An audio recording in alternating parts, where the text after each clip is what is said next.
Item 8. Prosecution and progress. 1. Prosecution of work.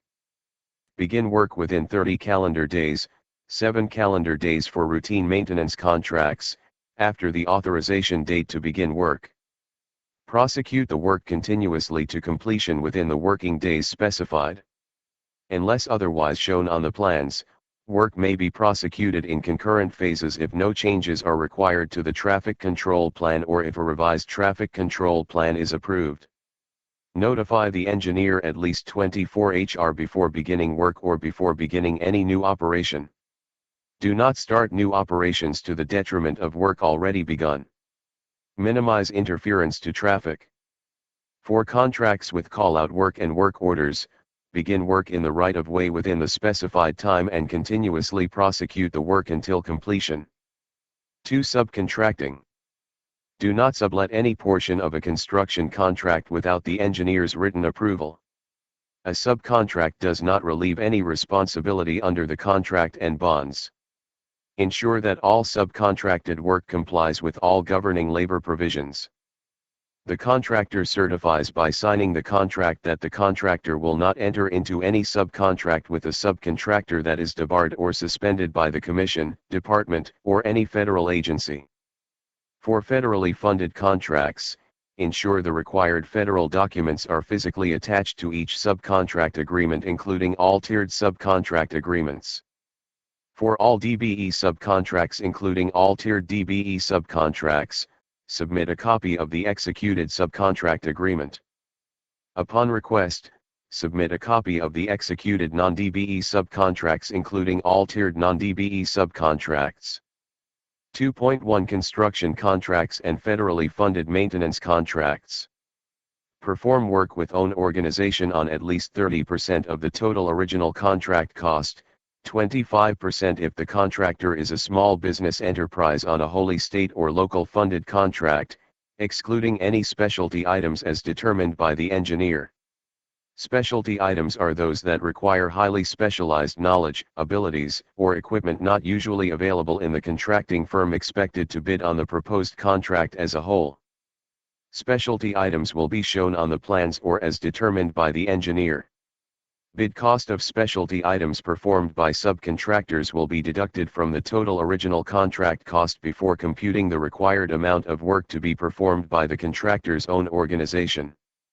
The term perform work with own organization includes only workers employed and paid directly by the contractor or wholly owned subsidiary, equipment owned by the contractor or wholly owned subsidiary, rented or leased equipment operated by the contractor's employees or wholly owned subsidiaries' employees, materials incorporated into the work if the majority of the value of the work involved in incorporating the material is performed by the contractor's own organization, including a wholly owned subsidiary's organization, and labor provided by staff leasing firms licensed under Chapter 91 of the Texas Labor Code for non-supervisory personnel if the contractor or wholly owned subsidiary maintains direct control over the activities of the leased employees and includes them in the weekly payrolls.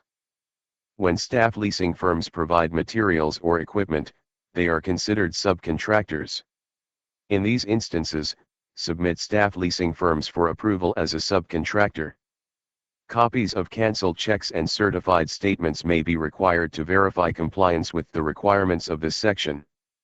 2.2 State-funded maintenance contracts. The requirements for performing work with the contractor's own organization as stated in Section 8.2.1, construction contracts and federally funded maintenance contracts do not apply to wholly state-funded maintenance contracts. 2.3 Payments to subcontractors.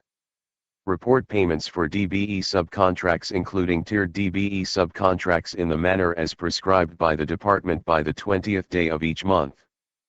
2.3.1 Payment records. Make payment and related records, including but not limited to copies of canceled checks, available for inspection by the Department. Retain payment records for a period of 3 years following the completion of the contract. 2.4 Payrolls.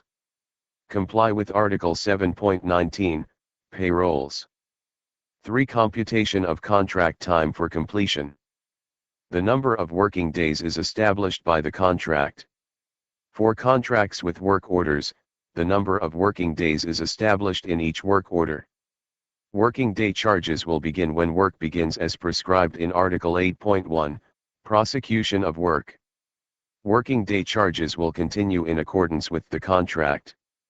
Upon request, the engineer will provide the conceptual time determination schedule to the contractor for informational purposes only.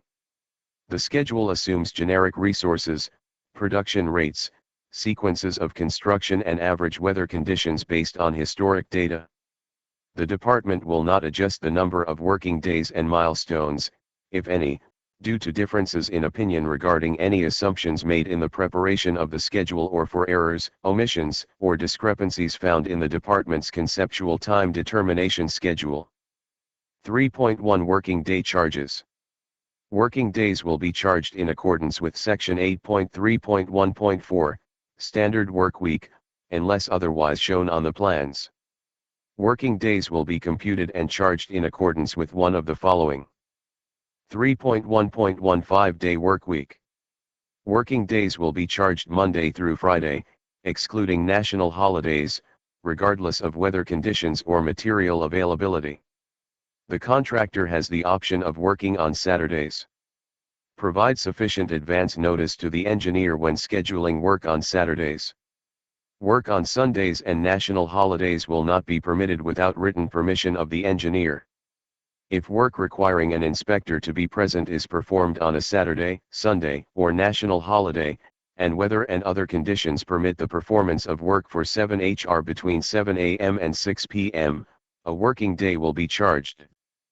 3.1.26 Day Work Week. Working days will be charged Monday through Saturday, excluding national holidays, regardless of weather conditions or material availability. Work on Sundays and national holidays will not be permitted without written permission of the engineer.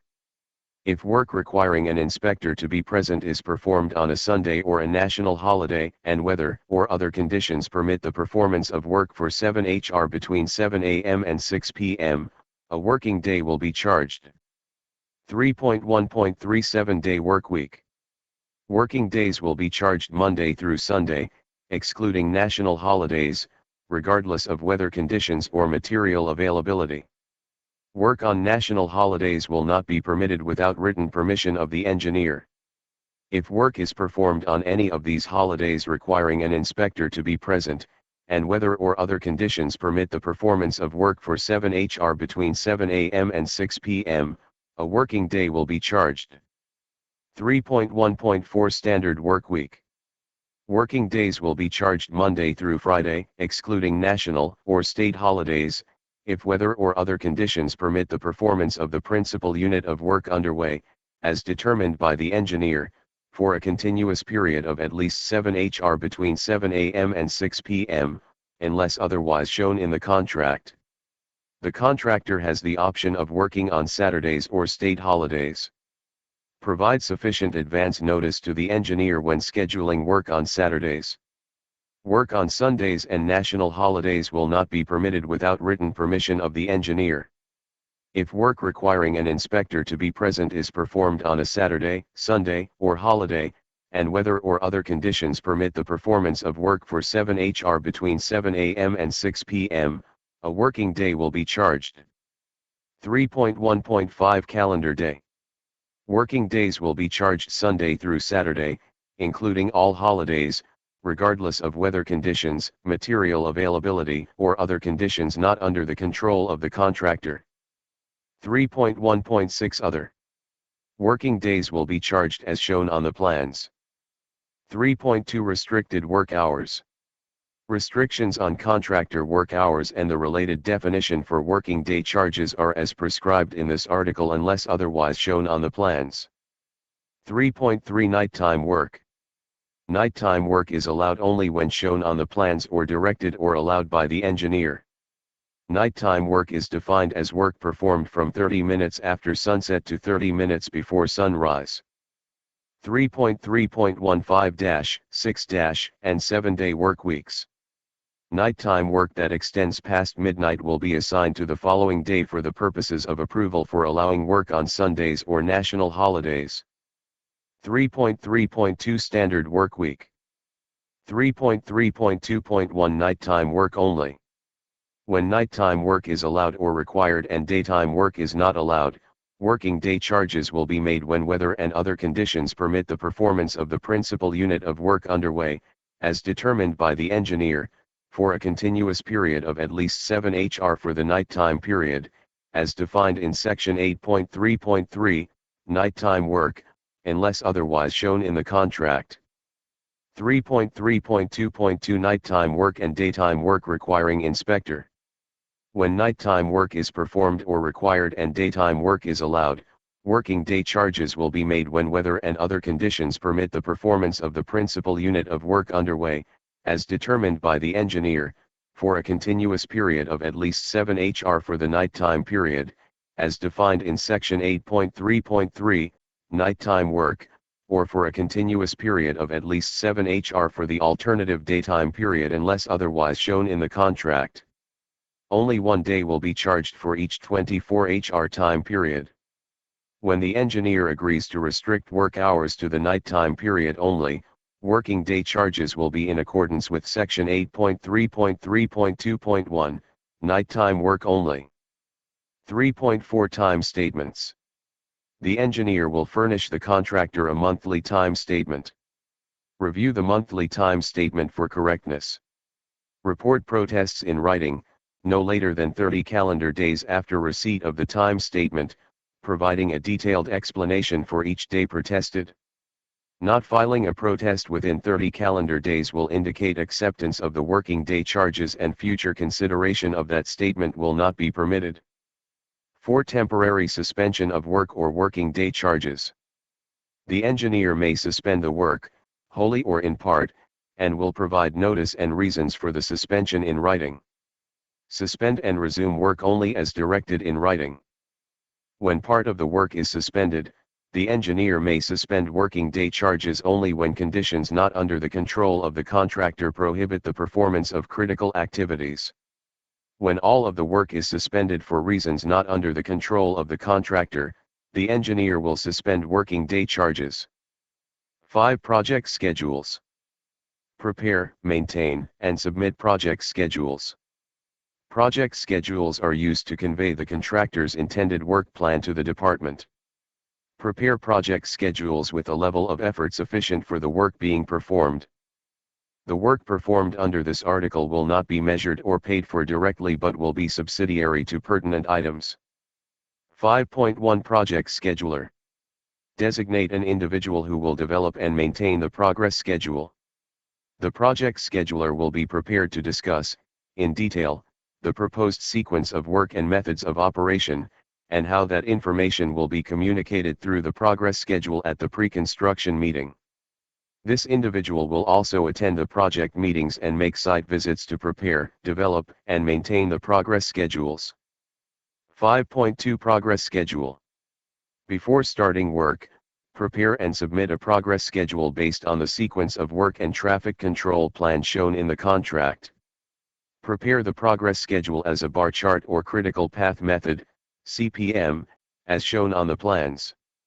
Include all planned work activities and sequences and show contract completion within the number of working days specified.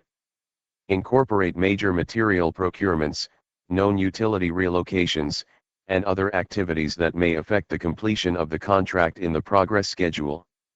Show a beginning date, ending date, and duration in whole working days for each activity.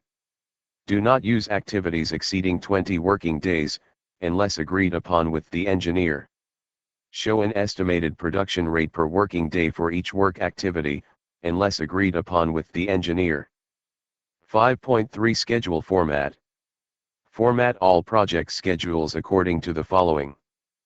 Begin the project schedule on the date of the start of contract time or start of activities affecting work on the project. Show the sequence and interdependence of activities required for complete performance of the work.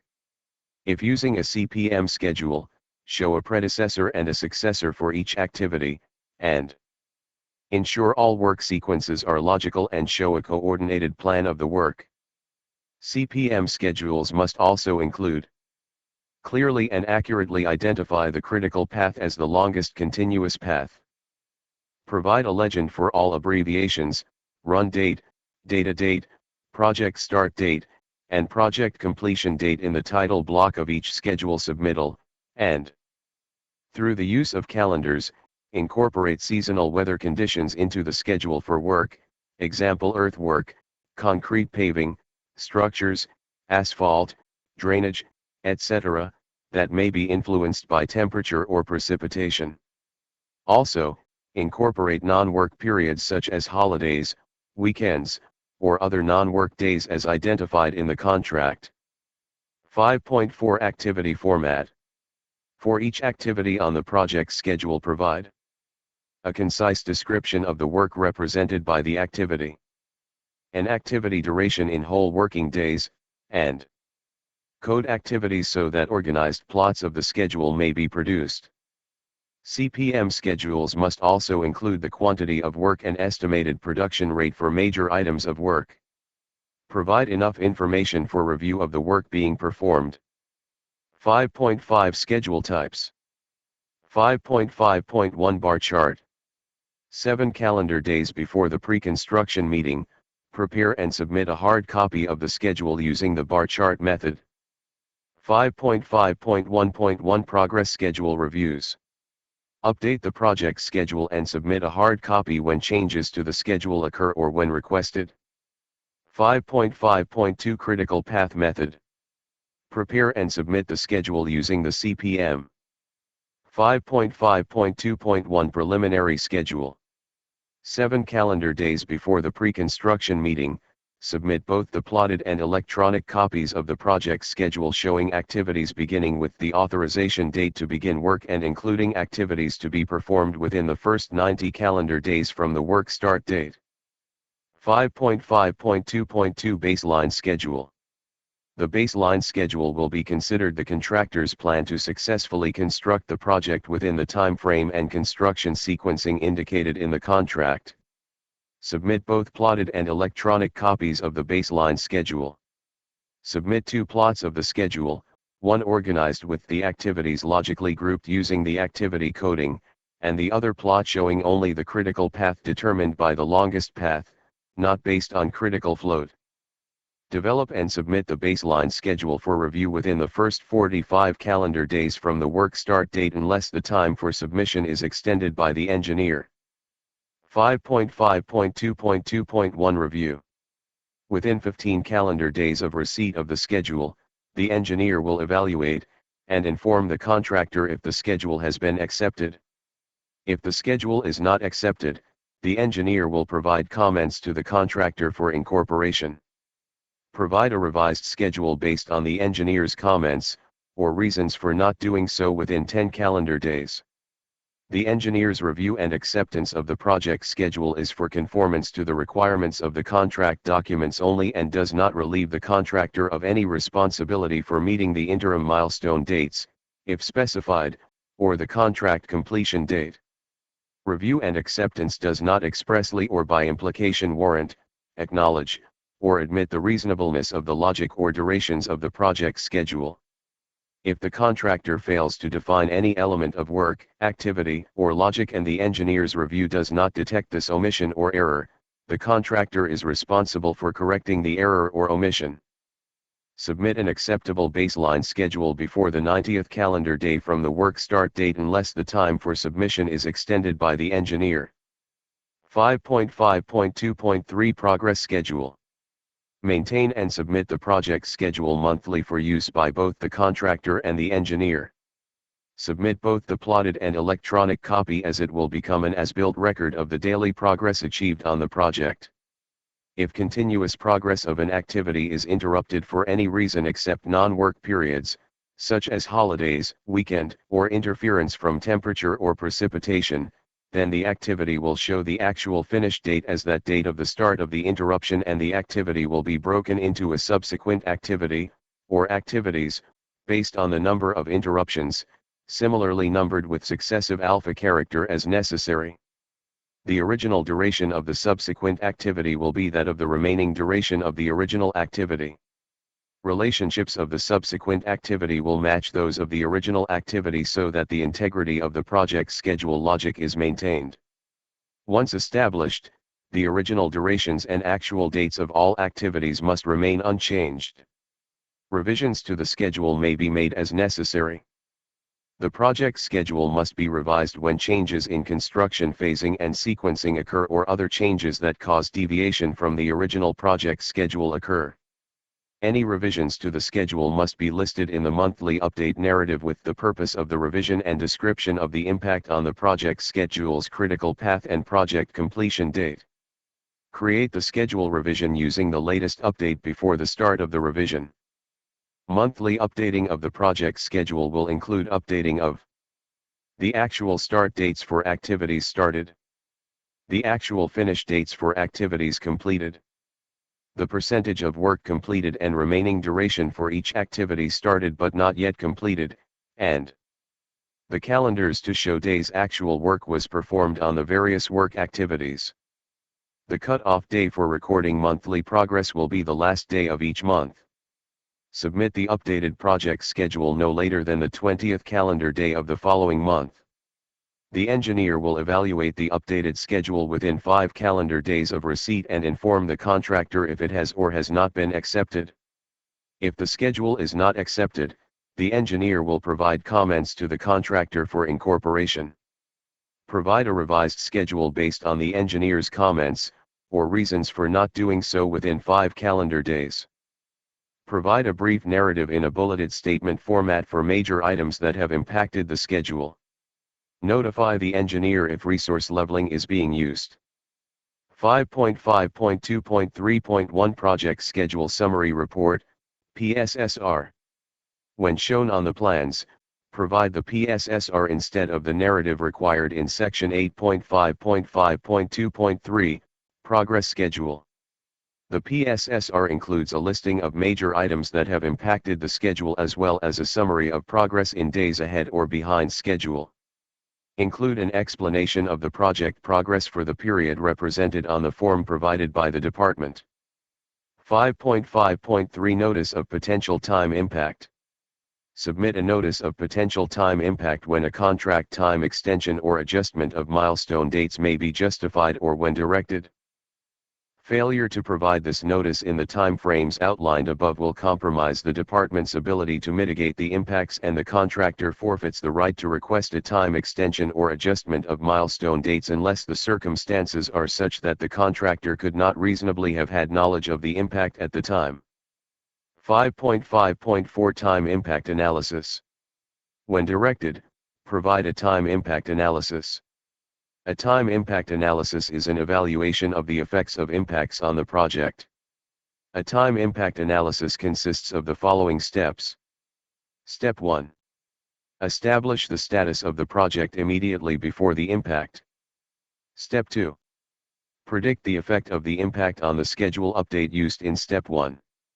Step 3. Track the effects of the impact on the schedule during its occurrence. Step 4.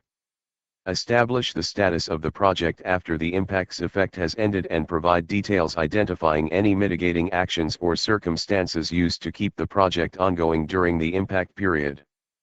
Determine the time impact by comparing the status of the work before the impact, Step 1, to the prediction of the effect of the impact, Step 2, if requested, and to actual effects of the impact once it is complete, Step 4. Unless otherwise approved by the engineer, Steps 1, 3, and 4, must be completed before consideration of a contract time extension or adjustment of a milestone date will be provided. Time extensions will only be considered when delays that affect milestone dates or the contract completion date are beyond the contractor's control. Submit Step 4 no later than 15 calendar days after the impact's effects have ended or when all the information on the effect has been realized. Submit one electronic backup copy of the complete time impact analysis and a copy of the full project schedule incorporating the time impact analysis. If the project schedule is revised after the submittal of a time impact analysis, but before its approval, indicate in writing the need for any modification to the time impact analysis. The engineer will review the time impact analysis upon completion of Step 4. If this review detects revisions or changes to the schedule that had not been performed and identified in a narrative, the engineer may reject the time impact analysis. If the engineer is in agreement with the time impact analysis, a change order may be issued to grant additional working days, or to adjust interim milestones. Once a change order has been executed, incorporate the time impact analysis into the project schedule. The time impact analysis may also be used to support the settlement of disputes and claims. Compensation related to the time impact analysis may be provided at the completion of the analysis or the completion of the project to determine the true role the impact played on the final completion. 6. Failure to complete work on time. The time established for the completion of the work is an essential element of the contract. If the contractor fails to complete the work within the number of working days specified, working days will continue to be charged. Failure to complete the contract, call-out work, or a work order within the number of working days specified, including any approved additional working days, will result in liquidated damages for each working day charged over the number of working days specified. The dollar amount specified in the contract will be deducted from any money due or to become due the contractor for each working day the contract, call-out work, or work order remains incomplete. This amount will be assessed not as a penalty but as liquidated damages. The amount assessed for non-site specific contracts will be based on the estimated amount for each work order unless otherwise shown in the contract. The amount assessed for each call-out will be as specified in the contract. 7. Default of contract. 7.1 Declaration of default. The engineer may declare the contractor to be in default of the contract if the contractor fails to begin the work within the number of days specified, fails to prosecute the work to assure completion within the number of days specified, is uncooperative, disruptive, or threatening, fails to perform the work in accordance with the contract requirements, neglects or refuses to remove and replace rejected materials or unacceptable work, discontinues the prosecution of the work without the engineer's approval, makes an unauthorized assignment, fails to resume work that has been discontinued within a reasonable number of days after notice to do so, fails to conduct the work in an acceptable manner, or commits fraud or other unfixable conduct as determined by the department. If any of these conditions occur, the engineer will give notice in writing to the contractor and the surety of the intent to declare the contractor in default. If the contractor does not proceed as directed within 10 days after the notice, the department will provide written notice to the contractor and the surety to declare the contractor to be in default of the contract. If the contractor provides the department written notice of voluntary default of the contract, the department may waive the 10-day notice of intent to declare the contractor in default and immediately provide written notice of default to the contractor and the surety. Working day charges will continue until completion of the contract. The department may suspend work in accordance with Section 8.4, temporary suspension of work or working day charges, to investigate apparent fraud or other unfixable conduct before defaulting the contractor. The contractor may be subject to sanctions under the TAC. The department will determine the method used for the completion of the remaining work as follows. For contracts without performance bonds, the department will determine the most expeditious and efficient way to complete the work, and recover damages from the contractor. For contracts with performance bonds, the department will require the contractor's surety to complete the remaining work in accordance with the terms of the original contract. A completing contractor will be considered a subcontractor of the surety. The department reserves the right to approve or reject proposed subcontractors. Work may resume after the department receives and approves certificates of insurance as required in Section 3.4.3, Insurance. Certificates of insurance may be issued in the name of the completing contractor. The surety is responsible for making every effort to expedite the resumption of work and completion of the contract. The department may complete the work using any or all materials at the work locations that it deems suitable and acceptable. Any costs incurred by the department for the completion of the work under the contract will be the responsibility of the surety. From the time of notification of the default until work resumes, either by the surety or the department will maintain traffic control devices and will do any other work it deems necessary, unless otherwise agreed upon by the department and the surety. All costs associated with this work will be deducted from money due to the surety. The department will hold all money earned but not disbursed by the date of default. Upon resumption of the work after the default, all payments will be made to the surety.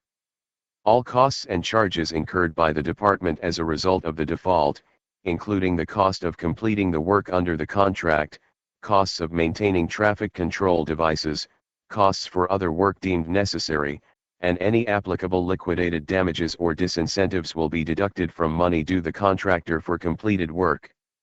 If these costs exceed the sum that would have been payable under the contract, the surety will be liable and pay the department the balance of these costs in excess of the contract price.